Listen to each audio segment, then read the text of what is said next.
اللي هو انا عندي بين في الحته دي، فمحتاج ان انت تساعد نفسك. النقطه الثانيه، انا عندي معتقد لا يسمح لي ان انا ابلاي زي ما الكتاب بيقول او زي ما المنهج بيقول يعني. فانا لا، ما ينفعش اقول عشان ما يزعلش، ما ينفعش اقول عشان ما يزعلش. دي فكره في دماغك انت مش في المنهج، لانه نفس الفكره دي مش موجوده عند عمرو، فيروح يقول له طيب هو لو زعل انت محتاج تفرق ايه اللي كان مطلوب منك في الموقف ده وايه اللي حصل. انا كان مطلوب مني اوضح، طب هو ما فهمش، مش مشكلته.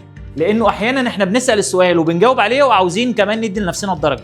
لا، احنا مطلوب مننا ان احنا نسال السؤال وحد تاني هيجاوب عليه. لانه تاني فكره انه انا عايز اقول لحد في التيم وحضرتك يعني اتش ار مانجر، فانت هتروحي تقولي لحد من الموظفين بناء على التقييم بتاعك الشهري او الربع سنوي او النص سنوي انت هتنزل من الدرجه بتاعتك.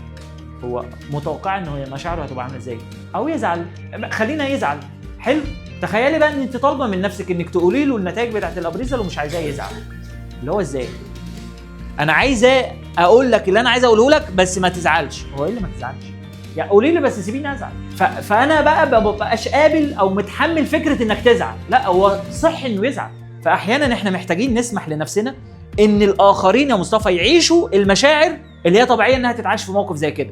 انك لما تيجي تطلب مني طلب وانا ابقى مشغول واقول لك معلش انا مشغول، انت من حقك انك انت تحبط، انه انت كنت متعشم فيا، بس انا مش فاضي، انا مش متاح في الوقت الحالي، انا مش قادر ان انا ابقى جنبك.